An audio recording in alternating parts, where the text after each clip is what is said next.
Yan, pasok na naman tayo guys. Good morning. Another day sa Kabuntagon. Another day sa sobra katugnaw. Ay, yan yung ano ko.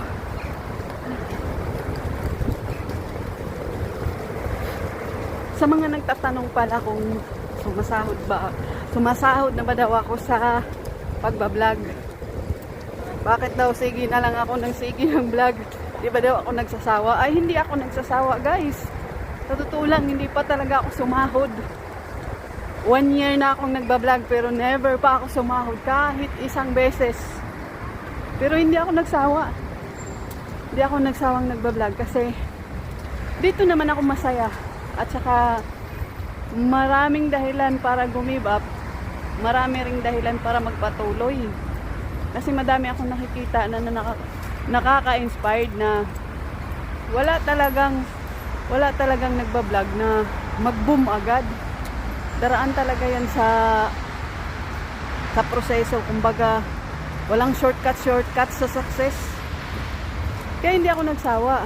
Kaya magpatuloy lang tayo. Malay naman natin kung hindi pa sa atin ngayon, baka bukas sa atin na. Pagkaloob din yan ng Panginoon sa atin. Yan yung mukha ko nagbalat oh. Kasi lahat ng inuumpisahan natin, magbubunga din yan sa tamang panahon.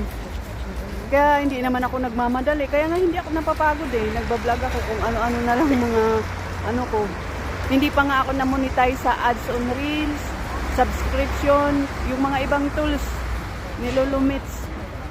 Ewan ko ba bakit ganun siya ka-hard sa akin.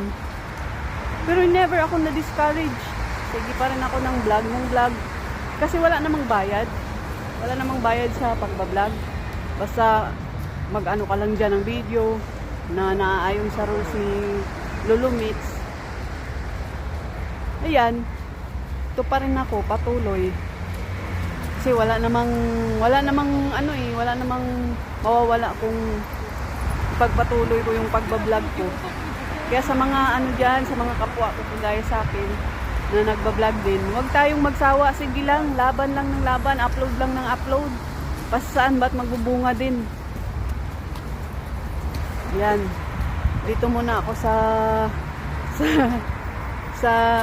sa tabi ng daan kasi inihintay ko ang haba ng pila ng bibili ako ng tinapay. Pang paano mamaya pagutumin. Subo ng subo habang magtatrabaho. Ayan yung mga snow guys, hindi pa talaga natunaw oh. Ayan, hindi pa siya talaga tunaw. Kasi nga minsan magpa-plus tapos minsan magma-minus na naman. Paiba-iba yung weather. Balik tayo. Kaya huwag tayong magsawa. Kasi naumpisahan na naman natin eh. Never pa akong sumahod kahit piso or sentimo. Pero may income na ako. May income na siya. Kaso lang hindi naman pwedeng ma-withdraw pag hindi pa umabot sa 100 or kasi bank naman yung gamit ko. Kaya guys, patuloy lang tayo guys. Wala namang masama eh. Walang bayad naman magbablog. Kaya huwag tayong magsawa. Laban lang ng laban. Parang pangarap din yan. Kung hindi mo matanggap sa una, kung wala ka pang napapatunayan sa una, ilaban mo lang ng ilaban. Mayroon din yan pagdating ng panahon. Ayan. Pasok muna tayo guys.